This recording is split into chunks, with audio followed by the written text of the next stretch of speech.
हरे हरे हरे कृष्ण कृष्ण कृष्ण हरे हरे हरे राम राम राम हरे हरे हरे कृष्ण कृष्ण कृष्ण हरे हरे। कुंडली कवरदा हरी विठ्ठल श्री ज्ञानदेव तुकाराम पंढरीनाथ भगवान की जय। माऊली ज्ञानेश्वर महाराज जगद्गुरु तुकाराम महाराज सद्गुरु जोग महाराज की जय। वसुदेव सुतं देवं कंसचानूरमर्दनं देवकी परमानंदं कृष्णं वंदे जगद्गुरु। नमोस्तु ते व्यास विशाल बुद्धे फुल्लारविंदायत पत्र नेत्र येन त्वया भारत तैल पूर्ण प्रज्वालितो ज्ञानमय प्रदीपः। किं पुनर्ब्राह्मणा पुण्या भक्ता राजर्षयस्तथा अनित्यम सुखम लोक नियम प्राप्य भजस्व माम। दरदुर सापे गिळजता हे उभा मासिया वेटाळी जिभा तैसे प्राणिया कवन लोभा वाढविती तृष्णा। जयांचे केल्या स्मरण होय सकळ विद्येंचे अधिकरण तेची वंदू श्री चरण श्री गुरूंचे ते नमस्कारो नियाता प्रस्तुत। प्रवचन रूपी सेवेकरता निवडलेली ओवी ग्रंथराज ज्ञानेश्वरीतील 500 या क्रमांकाची ओवी आजच्या या प्रवचन रूपी सेवेकरता या ठिकाणी निवडलेली आहे। आज ही प्रवचन रूपी सेवा किमनिमित्त आहे त्याच्या पाठीमागची जी पार्श्वभूमिका आहे आज आपण याबद्दल ज्ञात आहात। आपणा सर्वांना ज्ञात आहे कैलासवासी वैकुंठवासी सुंदराबाई शांताराम नायकरे या मातुश्रीच्या दशक्रिया विधीच्या निमित्ताने आज आपण या ठिकाणी जमलेले आहात। जी नायकरे आणि हा पूर्ण नायकरे परिवार या नायकरे परिवाराच्या वतीने आज या मातेला दशक्रिया विधीच्या निमित्ताने शेवटचा निरोप देण्याकरता या ठिकाणी आपण सर्वजण राखीसाठी या ठिकाणी उपस्थित झालेले आहात। त्यांचा सर्व आप्तेष्ट परिवार सामाजिक क्षेत्र असेल राजकीय क्षेत्र असेल आध्यात्मिक क्षेत्र असेल या सर्व क्षेत्राशी निगडित असलेला हा परिवार आज या ठिकाणी उपस्थित आहे। अतिशय महत्वाचा दिवस जो मानलेला आहे शास्त्राच्या दृष्टिकोनातून तो आजचा परिवाराच्या दृष्टिकोनातून हा आजचा दिवस आहे। शास्त्र सांगताय की जर सर्वात मोठी जर पर्वणी कुटुंबाकरता आणि मुलाकरता जर कोणती असेल तर ती आजची पर्वणी सांगितलेली आहे। पुरुषाशी पर्वकाळ जन्मता जोडे एक वेळ। सर्व लक्षपूर्वक ऐका। खर तर सप्ताहातील प्रवचन आणि अन्य जी प्रवचन आहे कीर्तन आहेत प्रबोधन जे कार्यक्रम आहेत या सर्व कार्यक्रमापेक्षा अति व मोलाचा जर कार्यक्रम कोणता असेल ना तर हा दशक्रिया विधीचा कार्यक्रम आहे। मग त्यात 13वी असेल किंवा वर्षश्राद्धही असेल ही जी कार्यक्रम आहेत ना ही सर्वांच्या दृष्टिकोनातून अतिशय मोलाची हे महत्वाची आहे। त्याचं कारण काय आहे तर त्याचं अति व महत्वाचं कारण असं आहे की इतर ठिकाणी ज्यावेळेला प्रवचन कीर्तन होतात त्या कीर्तन प्रवचनामध्ये आपल्याला वैराग्य होईलच किंवा असेलच असं सांगता येणार नाही। याला शास्त्रामध्ये अनुताप म्हटलं जातं की मानवी जीवनाचा स्वभाव अथवा अंतःकरण वृत्ती मनोवृत्ती जी आहे अनुतापाने तापलेली असेलच असं सांगता येणार नाही। त्या ठिकाणी वैराग्य निर्माण होईलच असं सांगता येणार नाही। त्याचं कारण आहे कदाचित ते प्रवचन ज्ञान ग्रहण करण्याकरता तर आहेच आहे पण कदाचित विरंगुळा म्हणून मनोरंजन म्हणूनही कदाचित आपण तिथे जाऊ शकतो जातोच बहुतांशी। परंतु आजच्या दिनी जो कार्यक्रम असतो ना खरं तर मनोरंजन म्हणून कोणी या ठिकाणी आलेला नसतो किंवा मनाचं समाधान म्हणून कोणीही आलेला नसतो। लक्षात ठेवा। त्याचं कारण इथे येत असताना आपली मनाची जी स्थिती आहे ना अंतःकरणाची जी बैठक आहे ना हे वैराग्य रूप आणि याहीपेक्षा शास्त्राच्या भाषेत सांगायचं ठरलं तर अनुतापाने तापलेली मनोवृत्ती आणि हृदयाची बैठक तयार झालेली असते। काय ज्ञानाचा अंकुर जर हृदयामध्ये निर्माण व्हायचा असेल बुद्धीमध्ये जर निर्माण व्हावा असं वाटत असेल तर त्याच्याकरता सर्वात महत्वाचं जे आहे ती अंतःकरणाची बैठक आणि याहीपेक्षा वैराग्य रूप बुद्धी ज्या वेळेला आपल्या तयार होईल ना, आपली ती भूमिका तयार होईल, त्यावेळेला मात्र ज्ञानाचा जो अंकुर आहे अथवा जे ज्ञान आहे, ब्रह्मज्ञान आहे ना, ते हृदयापर्यंत जाऊन पोहोचू शकतं. म्हणून तर सांगितलेलं आहे ना की कोणतंही ज्ञान आणि कोणतंही शास्त्र जर आपल्याला ग्रहण करायचं असेल तर त्याच्याकरता सर्वात महत्वाचा आहे तो अधिकारी. ईश्वर प्राप्त करायचा असेल किंवा त्या मार्गाने जर जायचं असेल तरी सुद्धा आपल्याला जी गरज पडते ती अधिकाऱ्याची गरज पडते. आणि मला असं वाटतं तो जो अधिकारी आहे ना, तो अधिकारी या दशक्रिया विधीच्या निमित्तानं आलेला जो माणूस आहे ना, तो अधिकारी बनूनच आलेला असतो. लक्षात ठेवा. सकाळी यायचं ठरलं तर त्याची हृदयाची अंतःकरणाचीच पूर्व तयारी असते. लक्षात ठेवा. आज इथं आपण दशक्रिया विधीच्या निमित्ताने ज्या वेळेला येतो ना, त्यावेळेला मनामध्ये कोणती भावना असते माहिती का? एक भावना अशी असते की क्षणभंगूर भावना असते. ज्यावेळेला आपण इतर कार्यक्रमाला असतो त्यावेळेला भावना कोणती नसते, आपल्या सहज भावना असते. परंतु या ठिकाणी निश्चित असलेली जी भावना आहे ना, ती आपल्या हृदयाची तयार झालेली असते. कोणती? की आपण या संसाराबद्दल आणि त्याचा म्हणा क्षणभंगुरत्व जे आहे ते आपल्या भूमिकेमध्ये हृदयामध्ये तयार झालेलं असतं. माणूस म्हणतो ना की आपण चिंतन करतो. आज कशाचं चिंतन करतो? मृत्यूचं चिंतन करतो माणूस. आज अंतकाळाचं चिंतन करतो. याहीपेक्षा गोष्टी लक्षात ठेवा. इथे आल्यानंतर माणूस चिंतन करताना कोणतं करतोय? मृत्यूचं चिंतन करतोय. की आज आपण जीवन जगलं कसं पाहिजे, आपण विचार काय करतो बघा ना. बोलता बोलता आज जी व्यक्ती आपल्यातून निघून गेलेली आहे, आम्ही काल परवा बोललो, हो कोणी म्हणतंय आता काल आम्ही चहा पिला, कोणी असं म्हणतंय की मी चहा घेतला त्यांच्याबरोबर 2 शब्द बोललो, मी घरी जाऊन पोहोचतो न पोहोचतो तेवढ्या कानावर बातमी आली की आमका व्यक्ती गेला. किती दुःखाची बातमी. काही खरं नाही जीवनाचं. जीवन क्षणभंगूर आहे, क्षणात नाश पावणारं जीवन आहे. अशी भूमिका हृदयाची तयार होते. आणि मग त्या निमित्तानं काय होतं? वैराग्य निर्माण होतं. आणि याला शास्त्रामध्ये जर बोलायचं ठरलं त्याला स्मशान वैराग्य म्हणतात. एक जिहासा वैराग्य आणि जिज्ञासा वैराग्य. जिहासा वैराग्य म्हणजे काय? की जे क्षणात होतं क्षणात नाश पावतं त्याला जिहासा वैराग्य म्हणतात. आणि जिज्ञासा वैराग्य कशाला म्हणतात? जे झालं असता झाल्यानंतर शेवटच्या श्वासापर्यंत नाश पावत नाही ना, याला जिज्ञासा वैराग्य म्हणतात. विवेकासहित वैराग्याचे बळ धगधगीत ज्वाळा अग्नी जैसा. म्हणजे हे जे वैराग्य आहे ना, याला जिज्ञासा वैराग्य म्हणतात. म्हणून जिहासा वैराग्य म्हणजे स्मशान वैराग्य का होत नाही? माणसाला स्मशान भूमीमध्ये आल्यानंतर होतं. आणि मला असं वाटतं आणि ते वैराग्य जर झालं, आणि आपण म्हणतो ना जर तवा तापलेला असेल ना तर आपण चपात्या करायला किंवा बनवायला काही वेळ लागत नाही. लक्षात ठेवा. सर्वात जास्त वेळ कशाला लागतो बरं? तवा तापायला लागतो. बाकीचं पीठ बनवायला लागतो, पण चपात्या करायला काय वेळ लागतो? तापलेला तवा असेल एक म्हणजे अर्ध्या मिनिटामध्ये 30 सेकंदामध्ये चपाती होऊ शकते. लक्षात ठेवा. म्हणून अंतःकरणाची बैठक होण्याकरता वेळ लागतो. आणि त्यातल्या त्यात जर हे दशक्रिया विधीचं प्रवचन असेल ना, या दशक्रिया विधीच्या प्रवचनाच्या निमित्तानं मात्र अंतःकरणाची जी बैठक आहे ना, हृदयाची जी भूमिका आहे ना, ही मात्र तयार झालेली असते. म्हणून इतर प्रवचनापेक्षा आजचं जे प्रवचन आहे ना, हे अतीव मोलाचं आहे. म्हणून हे समजून घ्या. त्याचं कारण आहे की आपला अजून अंतकाळ बाकी आहे. ज्यांचा झालाय त्यांचा विषय सोडून द्या. तर आपला अंतकाळ बाकी आहे. आपला अंतकाळ कसा यावा, कशा पद्धतीने आपण प्रयत्न करावा की आपण आज पावे तो काय चांगलं केलं काय वाईट केलंय, याहीपेक्षा पुढे जाऊन बोलू. मी ऐकत असाल तर आजचा दिवस दशक्रिया विधीचा दिवस 13व्याचा दिवस कुटुंबाकरता तर महत्वाचा आहे. तिथं पर्वणीच आहे. पण तुमच्या आमच्या दृष्टिकोनातून काय महत्वाचं सांगू? आजचा दिवस म्हणजे सिंहावलोकनाचा दिवस आहे. लक्षात ठेवा. हा आजचा दिवस कशाचा आहे? सिंहावलोकनाचा दिवस आहे. माझ्यामध्ये आमच्या सिंहावलोकनाचा जर दिवस कोणता असेल तर हा दशक्रिया विधीचा दिवस आहे. अंत्यविधीचा दिवस आहे. तुमच्या आमच्या सिंहावलोकनाचा दिवस कोणता आहे? 13वीचा दिवस आहे. वर्ष श्राद्धाचा दिवस आहे. की या दिवशी आपल्याला आपलं सिंहावलोकन करायचं असतं की मी आतापर्यंत काय केलंय, आणि मी जर चांगलं केलं असेल तर याच्यापेक्षा मी अधिक स्वरूपात काय चांगलं करेन. माझ्याकडून जर काही पाप घडलं असेल तर ते पाप मी कशा पद्धतीने टाळू शकतो आणि याच्यातून माझी कशी मुक्तता होऊ शकते, मी कशा पद्धतीने हे पाप कर्म करायचं थांबू शकतो, याचा विचार करण्याची जी धारणा आहे ना, विचार करण्याची जी विचारसरणी ना, ती जर कुठे निर्माण होत असेल तर मला वाटतं ही आजचा दिवस आहे. आणि या आजच्या दिवशी तुम्हाला एक निश्चित सांगतो मी तुम्हाला की आज आवर्जून आणि अट्टहास पूर्वक करण्याची गरज नाही. विचार ऐका बरं का. तुम्ही इतर ठिकाणी जर असाल तर तिथं अट्टहास करावा लागतो तुम्हाला विचार करण्याकरता. बुद्धी तिथं घेऊन जावी लागते. बळच आग्रहपूर्वक बलात्काराने ती बुद्धी तिथं घेऊन जावी लागते.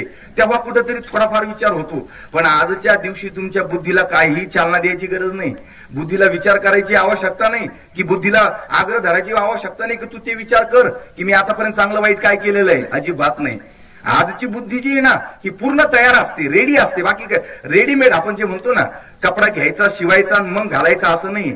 दुकानात जायचं, कपडा घालूनच बाहेर यायचं.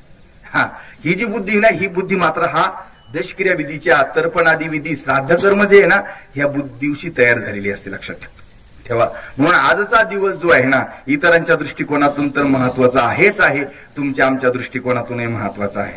हो, तुम्हाला सांगू, ज्यांचा अंतकाळ झालाय त्यांचा विषय सोडून द्या, पण त्यांचा अंतकाळ बाकी ना आपल्या सर्वांकरता खूप गरजेचं आहे. त्याचं कारण आहे की आपल्याला जर भविष्य काळाचं अल्पसं ज्ञान असेल ना, तर वर्तमान काळाच्या स्थितीनं मनुष्य आपल्या भविष्य काळातील धोका टाळू शकतो. उदाहरणार्थ आपण प्रवास करतोय आणि प्रवास करता करता जर अगोदर एखाद्याने कल्पना दिली, उदाहरणार्थ ती मागे त्या नदीवरचा पूल जो आहे तो ढासळला होता, वाहून गेला होता, त्याची जर पूर्वकल्पना अगोदर लोकांना दिली असती तर मला असं वाटतं की अनेक लोकांचे मृत्यू वाचले असते. याचा अर्थ काय आहे की आपल्याला भविष्याची पुढील जर कल्पना जर थोडीफार असेल ना, तर मनुष्य भविष्याचा धोका टाळू शकतो. लक्षात ठेवा. आणि जर भविष्याची कल्पना जर माणसाला नसेल, ज्ञान नसेल ना, तर मला असं वाटतं माणसाला तो धोका तर टाळता येत नाहीच नाही, तर त्या धोक्यामध्ये किंवा त्या अडचणीमध्ये माणूस गेल्याशिवाय पर्याय नाही, कारण ते अज्ञान आहे. तसं आजचा दिवस आहे ना, भविष्य काळाचं ज्ञान करून देणारा दिवस आहे. आपला अंतकाळ कसा यावा, आपला अंतकाळ योग्य पद्धतीने कसा व्हावा याचं चिंतन सांगणारा दिवस आहे. तुम्हाला मी सांगू, आपला अंतकाळ कसा यावा, तुम्हाला सोप्या भाषेत सांगायचं ठरलं तर खूप मोठा अंतकाळ यावा असं काही माझं म्हणणं नाही, पण तुम्हाला सांगू, आपला अंतकाळ आल्यानंतर कमीत कमी मुलांना दशक्रिया विधीची निमित्ताने प्रवचन अथवा वर्ष श्राद्धाच्या निमित्ताने कीर्तन ठेवण्याची बुद्धी व्हावी. एवढा छान अंतकाळ आला तरी मला असं वाटतं खूप चांगला अंतकाळ आला. लक्षात येते ना. खूप काही करण्याची गरज नाही. जीवनामध्ये माणसाने असं कर्म करावं. काय कसं कर्म करावं की जसं दिवसभरामध्ये कर्म करताना असं कर्म करावं की रात्री पडल्या पडल्या झोप आली पाहिजे. काय दिवसे नैवतच कुर्यात येन रातो सुखम वसेत. ऐकता तुम्ही सर्वजण. दिवसभरामध्ये कर्म माणसाने कसं करावं, कसं चांगलं कर्म करावं की दिवसभर कर्म केल्यानंतर संध्याकाळी पडल्या पडल्या झोप आली पाहिजे. माझं तर स्पष्ट मत आहे, पडल्या पडल्या झोप नाही, अगोदर झोपला पाहिजे नंतर पडला पाहिजे. हा, काय म्हणजे इतकं चांगलं कर्म करावं. आणि पूर्व वयस येत कुर्यात येन वृद्ध सुखम भवेत. तसं पूर्व वयामध्ये कसं कर्म करावं माहितीये की वृद्ध काळ आपला सुखा समाधानामध्ये जावा, की याहीपेक्षा पुढे जाऊन बोलेन की मुलांना असं वाटावं की नको, माझ्या वडिलांना त्रास नाही झाला पाहिजे, माझ्या वडिलांचा अवमान न झालं पाहिजे. का की माझ्या वडिलांनी माझ्या जीवनात, त्यांच्या जीवनामध्ये खूप काही कष्ट केलेले. माझ्या वडिलांचं जे आचरण आहे ना, हे सत्शील आचरण आहे. माझ्या वडिलांनी इतकं सुंदर कर्म केलेलं आहे ना की मी कल्पनाही करू शकत नाही. त्याच्यामुळे मला असं वाटतं आता माझ्या वडिलांची मला सेवा घडली पाहिजे.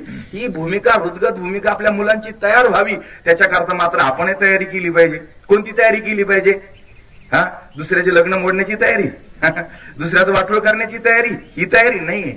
ही तयारी नाहीये. त्याच्याकरता ज्ञानोबरांची आज ही ओवी निवडली ना, ही खूप सुंदर ओवी. बघा तुम्ही, बघा ज्ञानोबरा म्हणतात, दरदूर सापे गिळीजत आहे उभा मासिया वेटाळी जिबा तैसा प्राणी या कवनो लोबा वाढीवती तृष्णा.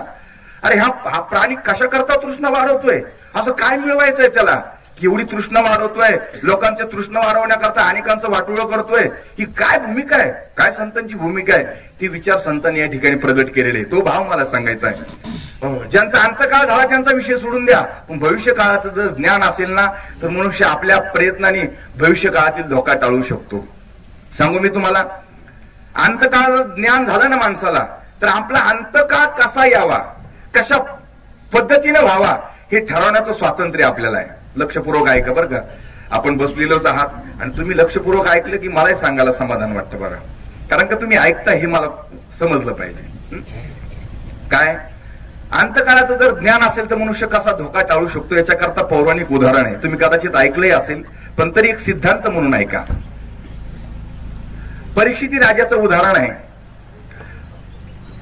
परीक्षिती राजाला एके दिवशी असं वाटलं की आपण जंगलामध्ये शिकार करण्याकरता जावं, आणि शिकारी करता सर्व सैन्य घेऊन राजा निघाला. सर्व सैन्य घेऊन निघाल्यानंतर राजा शिकार करत असताना सर्व सैन्य एका बाजूला गेलं आणि परीक्षित राजा एकटाच एका बाजूला शिकार शोधण्याकरता, शिकार करण्याकरता बाजूला पडला. पण शिकार करत असताना अचानक त्याच्यावरती, परीक्षित राजावरती कलीचा प्रभाव त्याच्यावरती पडलेला असल्या कारणानं त्याच्या बुद्धीमध्ये विकल्प निर्माण झाला आणि अचानक त्याला तहान लागली. तहानेने व्याकुळ झाला. आता पाणी तर मिळालं पाहिजे, नाही मिळालं म्हणतो तर माझा मृत्यू शिल्लक राहतो की नाही, मी जिवंत राहतो की नाही, ही भूमिका आणि हे परिस्थिती त्याची निर्माण झाली. तहानेने व्याकुळ झाला, इकडे तिकडे भटकतोय, पाहतोय पाणी कुठं भेटेल का, बरं आशेचं किरण कुठं दिसत नाहीये, कुठंच पाणी दिसत नाही, आता काय करावं. बरं त्याच्यामध्ये नजर गेली तर पाहतो ते एक पताका, भगवी पताका त्याला पाहायला भेटली, दिसली. आणि पाहिल्यानंतर त्याला असं वाटलं नक्की आता इथं आपल्याला पाणी भेटल्याशिवाय राहणार नाही, आपण गेलं पाहिजे. म्हणून जाऊन पाहतो तर तिथे एक सुंदर अशी प्रकारची कुटिया आहे आणि त्या कुटियामध्ये शमीक नावाचे ऋषी मात्र ध्यानस्थ आहे, समाधीमध्ये आहे आणि ते ईश्वराचं चिंतन करत होते. चिंतन करत असताना परीक्षित राजा तिथं जातात आणि परीक्षित राजा त्यांना म्हणतात, महाराज मला तहान लागलेली, तहानेने व्याकुळ झालोय, मला पाणी द्या. आता ते शमीक ऋषी ध्यानस्थ होते, समाधीमध्ये मग्न झालेले होते, ब्रह्मरंध्रामध्ये आत्मा त्यांनी नेऊन ठेवलेला होता, ते देहावरच नव्हते, विधेयी अवस्था त्यांची निर्माण झालेली होती. बरं हे मोठ्यानं ओरडून बोलतोय, महाराज मला तहान लागली, मला पाणी द्या. महाराज विधेयी अवस्थेमध्ये, आणि तरी महाराज बोलत नाही. परीक्षित राजाला मात्र राग आला, कारण मी या भूमीचा राजा आहे, माझ्या भूमीमध्ये वास्तव्य करतोय. साधच आहे ना, ग्रामपंचायतच्या सरपंचाच्या विभागामध्ये जर बाहेरून आलेला मनुष्य तिथं वास्तव्य करत असेल आणि सरपंचाचं ऐकत नसेल तर सरपंच ऐकत नाही त्याचं. ही तुमची आमची सामान्याची भूमिका आहे, तर तो राजा आहे, नवखंड पृथ्वीचा राजा आहे, तो काय ऐकल. माझ्या भूमिकेमध्ये, माझ्या भूमीमध्ये हा वास्तव्य करतोय आणि माझं ऐकत नाही, माझी तहान भागवत नाही. मग राग आला. राग आल्यानंतर मग परीक्षित राजानं काय केलं माहितीये, याची थट्टा करावी आणि याहीपेक्षा तुम्हाला पुढे जाऊन बोलतो मी, की माणसाला जर राग आला ना, तो राग माणूस कोणत्या ना कोणत्या तरी माध्यमातून शांत करण्याकरता तो व्यक्त झाल्याशिवाय तो शांत होत नाही. ऐकताना तुम्ही सर्व लक्षपूर्वक लक्षात येते ना, काय माणसाचा नैसर्गिक नियम आहे, माणसाला जर राग आला ना, तो कुठेतरी व्यक्त झाला तर तो माणूस शांत होतो. मग तो कोणते, मग तुम्ही बघा ना कुटुंबामध्ये बघा, नवरा बायकोचे जर भांडणं झाले आणि बायकोचा जर प्रभाव अधिक स्वरूपात असेल तर तिथं राग व्यक्त करण्याकरता जर माध्यम नसेल तर माणूस राग कुठं व्यक्त करतो, मुलांवरती राग व्यक्त करतो. आणि याहीपेक्षा पुढे जाऊन सांगू का, मुलांवरती जर राग नाही व्यक्त करता आला तर मग एखाद्याला जर जनावर असेल तर बिचारा आहे की नाही, तिथं राग व्यक्त करतो, त्यांना मारील किंवा काय नको नको तो प्रकार करेल. बरोबर आहे की नाही, कारण नैसर्गिक नियम असा आहे की तो आलेला राग व्यक्त झाल्याशिवाय मात्र तो पूर्ण होत नाही. लक्षात ठेवा. तसं त्याला राग आला, पण आता करावं काय, म्हणून त्यांनी मेलेला जो सर्प आहे ना तो आपल्या बाणाने उचलला आणि त्या ऋषीच्या गळ्यामध्ये टाकला आणि आपला राग तो शांत केला, निघून गेला. निघून गेल्यानंतर ऋषीपुत्र स्नानाला गेलेले होते, येऊन पाहताय तर आपल्या पित्यांची कोणीतरी थट्टा केलेली आहे, चेष्टा केलेली, अपमान केलाय, अवमान केलाय.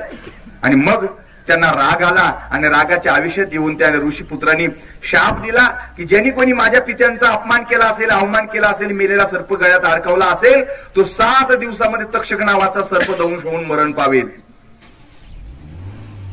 असा शाप देऊन टाकला. शेवटी तो ऋषीपुत्रांचा शाप होता, आजच्या सारख्याचा शाप नव्हता.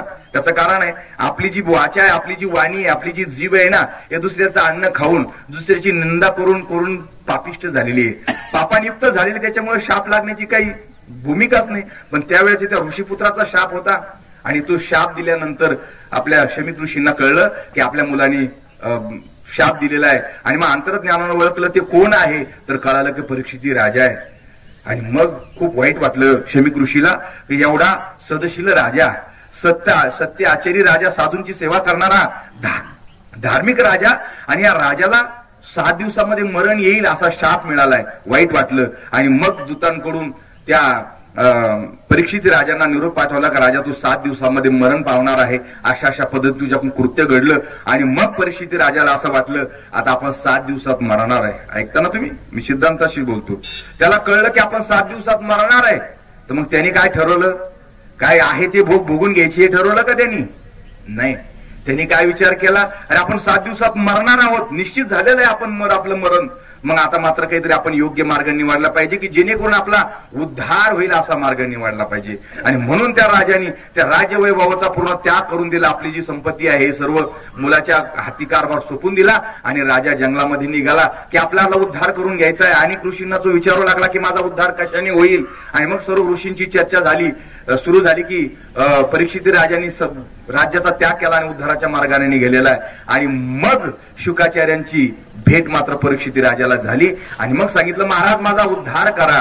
त्यावेळेला शुकाचार्याने काय केलेलं आहे, त्या परीक्षित राजाला भागवत सांगून 7 दिवसामध्ये त्याला मुक्ती प्राप्त करून दिली. काय श्रवणे परीक्षिती तरला भूपती 7 दिवसा मुक्ती झाली तयार. हा कशाचा परिणाम आहे हो? उद्धार झाला कशाचा परिणाम आहे? हा एकाच गोष्टीचा परिणाम आहे की त्यांना स्वतःचा मृत्यू कळला की 7 दिवसात मी मरणार आहे. मग 7 दिवसात जर माझा मृत्यू निश्चित झालेला आहे तर मी कशा पद्धतीने मला मरण यावं हे मात्र ठरवण्याचं स्वातंत्र्य आहे. ऐका बरं, याच्यापेक्षा पुढे जाऊन बोलतो मी, ऐका, लक्षपूर्वक ऐका. मरणाचं स्वातंत्र्य आपल्याला नाही. ऐकता तुम्ही सर्वजण? मरणाचं स्वातंत्र्य, मृत्यूचं स्वातंत्र्य आपल्याला नाही. मरायचं का न मरायचं याचंही स्वातंत्र्य नाही आणि कधी मरायचं याचंही स्वातंत्र्य आपल्याकडे नाही. आपण कसे आहोत? पारतंत्र्यामध्ये जीवन जगणारे आहोत.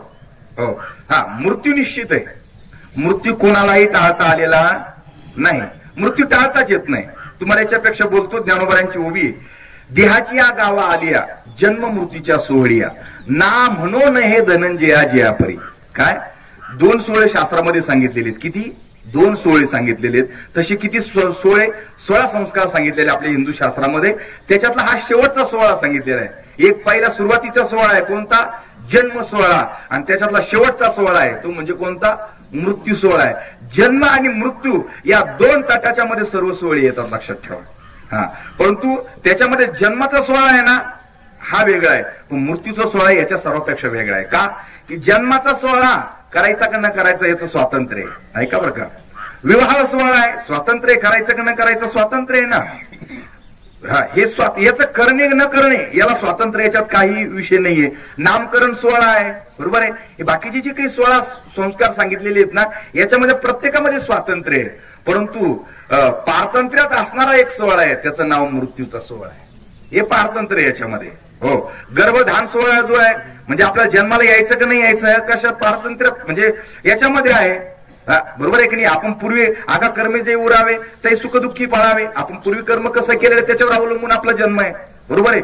पण जन्म झाला की मग मात्र मृत्यू टाळता येत नाही. तुकोबारायांचं, नामदेवरायांचं एक प्रमाण आहे बघा.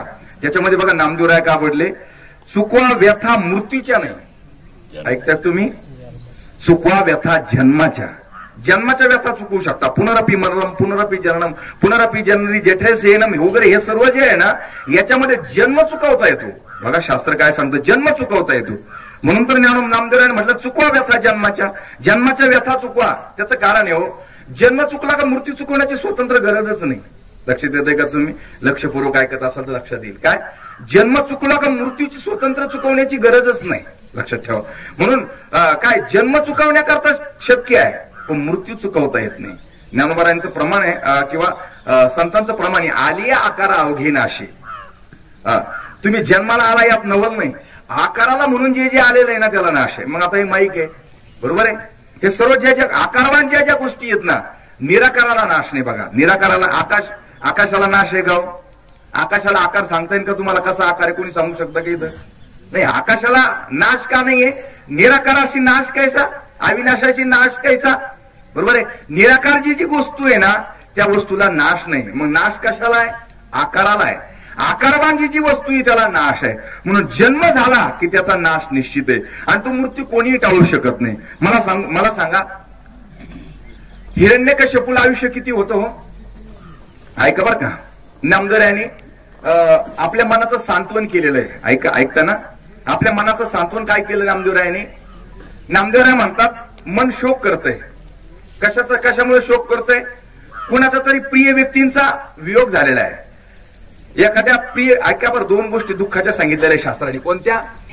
प्रिय गोष्टीचा वियोग आणि अप्रिय गोष्टीचा योग. ऐका, अप्रिय गोष्टीचा संयोग आणि प्रिय गोष्टीचा वियोग झाला की दुःख आहे. दोन्ही ठिकाणी दुःख सांगितलेलं आहे, लक्षात ठेवा. तसं एखाद्याचा वियोग झाला की मनाला शोक होतं, दुःख होतं, त्यावेळेला मनाचं सांत्वन नामदेवराय करतात. अरे मना शोक करीशी किती, हे तर वायाची धनसंपत्ती, आयुष्य भविष्य नाही तुझे हाती आणि ती वाया जाय जणी. नामदेवराय मनाचं सांत्वन करत असताना नामदेवरायने अति मोठं उदाहरण दिलं. अनेक उदाहरण दिलेले. त्याच्यात पहिलं उदाहरण आहे, नामदेवराय म्हणतात अरे बाबा तुझं माझं आयुष्य किती आहे? 100 वर्षाचं आयुष्य आहे. किती आपण शतवर्ष म्हणलेलं आहे की नाही? 100 वर्षाचं तुम्हाला आम्हाला आयुष्य आहे. तुमच्या आमच्या 100 वर्षाचं काय गणित घेऊन बसले. हिरण्यकश्यपूचं आयुष्य सांगितलेलं आहे 1,60,30,10,709 महिने. झोपले नाही तुम्ही? किती वर्ष सांगितलं मी तुम्हाला? 1,60,30,10,709 महिने आयुष्य कुणाचं होतं? हिरण्यकश्यपूचं. पण त्याला सुद्धा एक दिवस मरावं लागलं की नाही हो? 14 चौकडी अलंकानाथा. चौकडी कळते का तुम्हाला? चौकडी म्हणजे 4 युगाची एक, त्याला एक चौकडी म्हणतात. अशा 14 चौकड्या, बरोबर आहे. प्रत्येक युगाची युग संख्या पण सांगितलेली बघा. काय कलियुगाची युग संख्या सांगितलेली 4,32,000 वर्ष ही कलियुगाची सांगितलेली आहेत, बरोबर आहे. द्वापार युगाची सांगितलेली आहेत, किती सांगितलेली आहेत?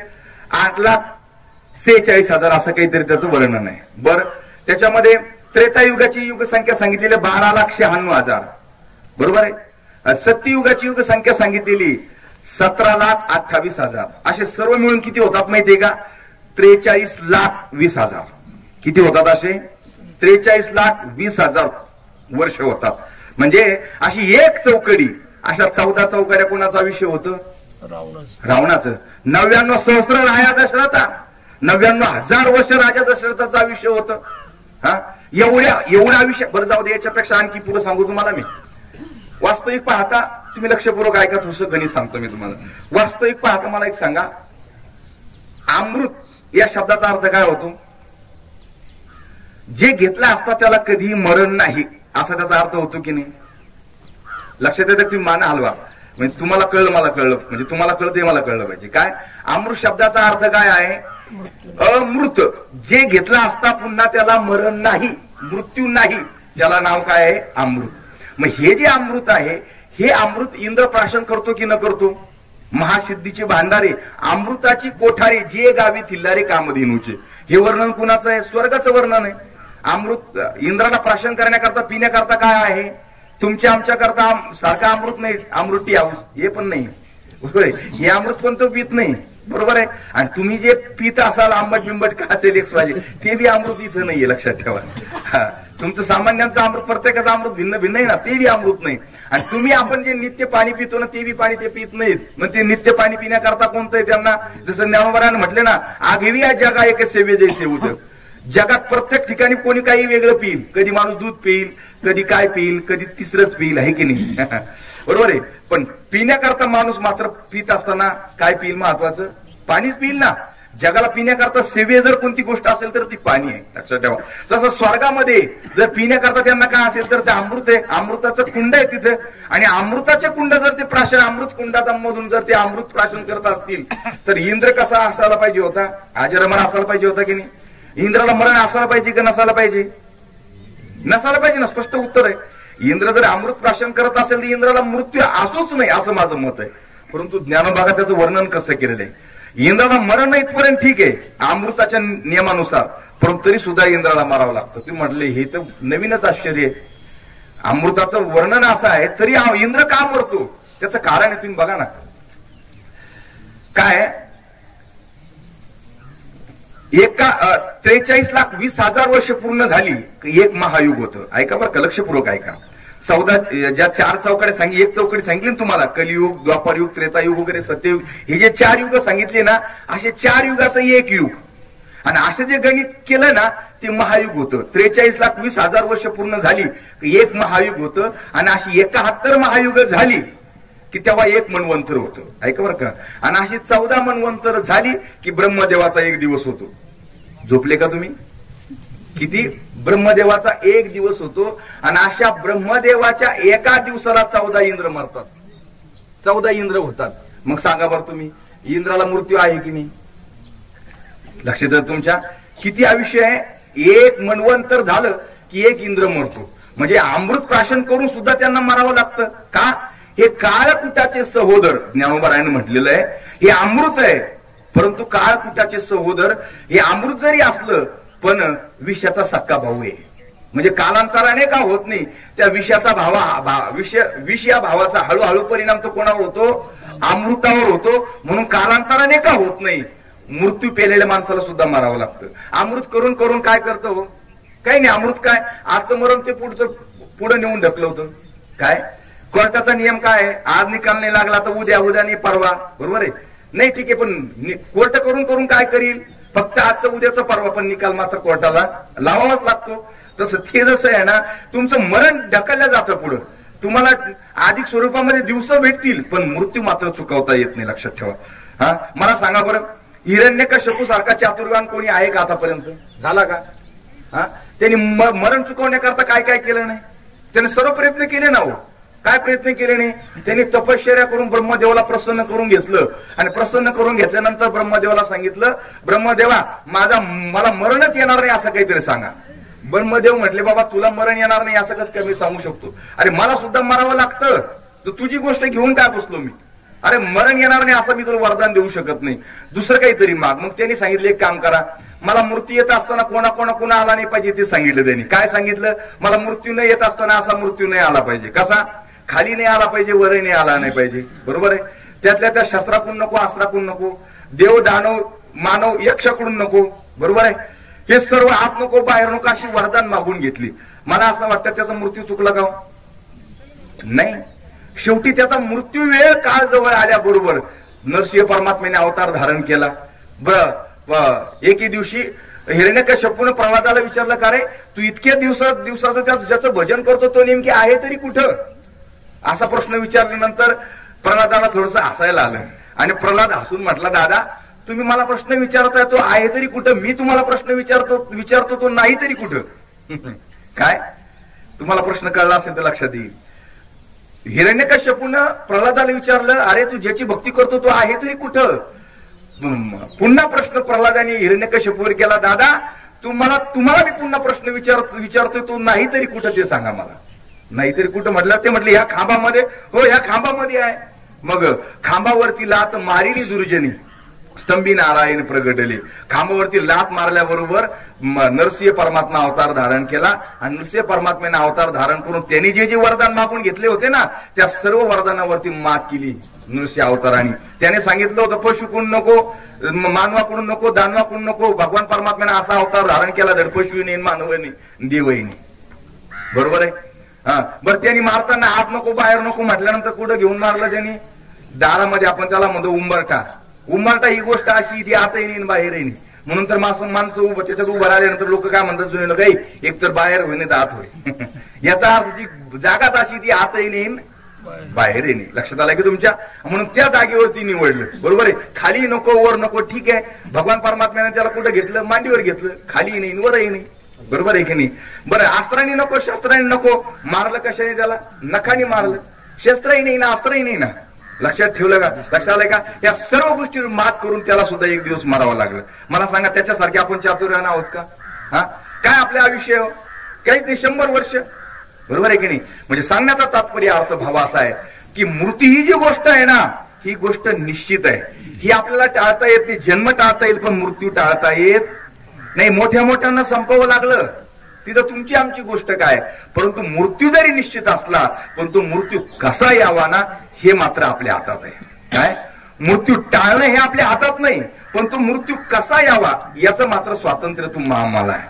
आणि मग ते स्वातंत्र्य मात्र आपण बाळगण्याकरता हे प्रवचनाच्या माध्यमातून जे ज्ञान आपल्याला होतं ना त्या ज्ञानाच्या आधारावरती आपला मृत्यू कसा यावा त्याच्याकरता भगवान परमात्मा सांगतात, अंतकालेचे मामेव स्मरण मुक्ता कलेवरम. ह्या म्हटलेलं आहे अंतकाळाच्या वेळेला त्या भगवंताचं स्मरण व्हावं आणि तिच्या मती ते साचेपण पुढील गती. अंतकाळी ज्याच्या नाम आले मुखा. बरोबर आहे. अंतकाळाच्या वेळेवर ज्याचं नाम आलं ना भगवान परमात्मा म्हणतात त्याला सुखाला पारावार नाही. परंतु तुम्हाला सांगू त्याचाच खेद भगवान परमात्म्याने केलेला आहे आणि ज्ञानोबराने केलेला आहे. काय खेद केलेला आहे? तोच खेद ज्ञानोबराय म्हणतात, बाबांनो एवढा सुंदर देह दिला, एवढी बुद्धी दिली, सर्व गोष्टी दिल्या, तरी सुद्धा तुम्ही चांगलं कर्म करण्याकरता उद्धारक कर्म करण्याऐवजी जर तुम्ही नरकाला जाण्यासारखं जर कर्म करत असाल तर हा खेद आहे. आणि त्याच्याकरता ज्ञानोबराने तुम्हाला आम्हाला आठवण करून दिली. ज्ञानोबराय म्हणतात, बाबा अशी तुम्ही तृष्णा वाढून बसलेला आहात, ही नेमकी काय? एवढी तृष्णा कशा करता वाढवताय? तुम्हाला असं काय मिळवायचं आहे? तर त्याच्याकरता ज्ञानोबराने आठवण करून दिली की ज्ञानोबराय म्हणतात, बाबा दरदूर सापे गिळजत आहे उभा. तुमचं वर्णन कसं झालेलं आहे लक्षपूर्वक ऐका बरं का. सिद्धांताची उभी ज्ञानोबराय म्हणतात, बाबा तुमचं आयुष्य किती गिळलेलं आहे, कशाप्रमाणे तुमची अवस्था झालेली आहे त्याचं उदाहरण दिलेलं आहे बघा. सापाचं आणि बेडकाचं उदाहरण ज्ञानोबरायाने दिलेलं आहे. वास्तविक पाहता त्या सापाने त्या बेडकाला किती टक्के गिळलेलं आहे? 99% गिळलेलं आहे. फक्त 1% गिळायचं राहिला. वास्तविक पाहता त्या सापाने जर बेडकाला गिळलेला असेल तर त्या बेडकाने काय करायला पाहिजे? शांत राहायला पाहिजे की नाही? पण तरी बेडू काय करतो माहितीये का? माशी या वेटाळी जिभा.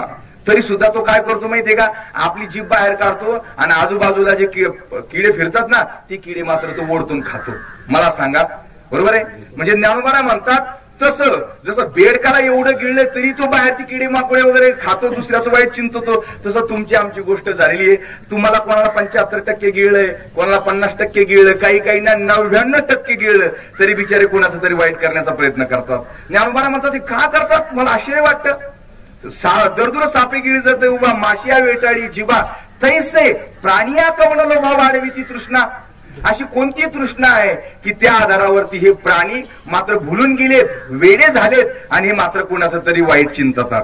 हा ज्ञानोबारायांनी खेद व्यक्त केला आणि याचा सार भावार्थ हाच आहे की ज्ञानोबाराय म्हणतात, बाबांनो तुम्ही तुमचा अंतकाळ डोळ्यासमोर ठेवा आणि अंतकाळ डोळ्यासमोर ठेवून तुम्ही काय करा की वाईट कर्म होणार नाही आणि ती तृष्णा जी आहे ना ती कुठेतरी थांबली पाहिजे. याच्याकरता जी प्रवचन असतात ना ती ही अंतकाळाची प्रवचन असतात, ही दशक्रिया विधीची प्रवचन असतात आणि ही अतिमोलाची प्रवचन असतात. म्हणून ही प्रवचन सेवा आज या ठिकाणी संपन्न होते आहे आणि या नायकरे परिवाराच्या वतीने या मातेला या राखीच्या निमित्ताने हा शेवटचा निरोप आज या ठिकाणी दिला जात आहे. त्याच्यानंतर अनेकही विधी पुढे सांगितलेलेच आहे, वर्षभर विधी जे असतात ते असतातच, परंतु हा नायकरे परिवार आणि त्यात या मातोश्रीचं जीवन जे आहे, आमचे ज्यांच्या माध्यमातून या ठिकाणी योग आलाय, आमचे अतिशय जिवलग असलेले आणि संत कृपा धर्मशाळेशी संबंधित असलेले संचालक वाडीवरती ज्यांची नियुक्ती आहे आणि आपल्या गावचे ते उत्कृष्ट अशा प्रकारचे सरपंच आहेत, असे आमचे योगेश भाऊ नायकरे. त्यांनी मला सर्व गोष्टी सांगितल्या. या मातेचं जीवन आहे, या मातेचं जीवन किती पवित्र आहे, या मातेने आपल्या कुटुंबाकरता किती किती कष्ट केलेले आहेत. जसं म्हटले ना, या मातेचं जे जीवन आहे ना चंदनासारखं जीवन आहे, अतिशय पवित्र जीवन. खरं सांगू तुम्हाला, माता माता आई आई म्हणजे नेमकी काय, तर आई हे एक प्रकारचं एक याच्यापेक्षा पुढे जाऊन बोलेल मी. आईची किंमत काय आहे तर आई गेल्यानंतर कळते आपल्याला आईची किंमत काय आहे. तुम्हाला सांगू, ज्यावेळेला आई आपल्या जीवनातून निघून जाते ना, आपल्या आई आपल्या जीवनातून समाप्त होते ना, त्यावेळेला मला असं वाटतं पावलं पावली आपल्याला कळतं की आपल्याला या क्षणाला आई असली पाहिजे होती. खरं का की आई जेवढी आपली काळजी करू शकते ना तेवढं जगामध्ये कोणी काळजी करू शकत नाही, लक्षात ठेवा. म्हणून तर ज्ञानोबारायांनी याच्यापेक्षा पुढे जाऊन बोलतो, 2च मिनिटं घेतो मी, की शास्त्राला आणि संत महात्म्यांना जर महत्वाचा दृष्टांत द्यायचा असेल, सिद्धांत सांगायचा असेल ना, तर त्याला मला असं वाटतं फक्त संतांनी जो वर्णन केलंय ना ते फक्त मातेचं वर्णन केलेलं आहे. म्हणून म्हटलं, जैसी तैसी माये बरी मानाल त्या मानायरी. जशी असेल तशी, मग ती कशा स्वरूपाची असो, मात्र आई ती आईच आहे, लक्षात ठेवा. म्हणून हा सिद्धांत न मातु परव दैवतम शास्त्रामध्ये वर्णन आलेलं आहे की आई सारखं दुसरं जगात दुसरं दैवत नाही, लक्षात ठेवा. मग आई वडील काय आहे सांगू तुम्हाला, की 28 युग झाली, 28 युग झाली, अजून भगवान परमात्मा उभा आहे. हे कशाचा परिणाम आहे, हा मातेच्या आई वडिलाच्या सेवेचा परिणाम आहे. म्हणून त्या मातेचं हा दशक्रिया विधीचा प्रवचनाचा कार्यक्रम या ठिकाणी आयोजित झालेला आहे. तर आपण सर्वजण या ठिकाणी त्या मातेला भावपूर्ण श्रद्धांजली अर्पण करण्याकरता या ठिकाणी उपस्थित झालेला आहात आणि बऱ्याच जणांना भावपूर्ण श्रद्धांजली अर्पण करायची आहे, मातेबद्दल मनोगतही व्यक्त करायचं आहे. तर या ठिकाणी माझ्या वारकरी संप्रदायाच्या वतीने व ढाकणे परिवाराच्या वतीने मीही या मातेला या ठिकाणी भावपूर्ण श्रद्धांजली अर्पण करतो आणि झालेल्या सेवेला याच ठिकाणी पूर्णविराम देतो. पुंडलिक वरदा हरी विठ्ठल श्री ज्ञानदेव.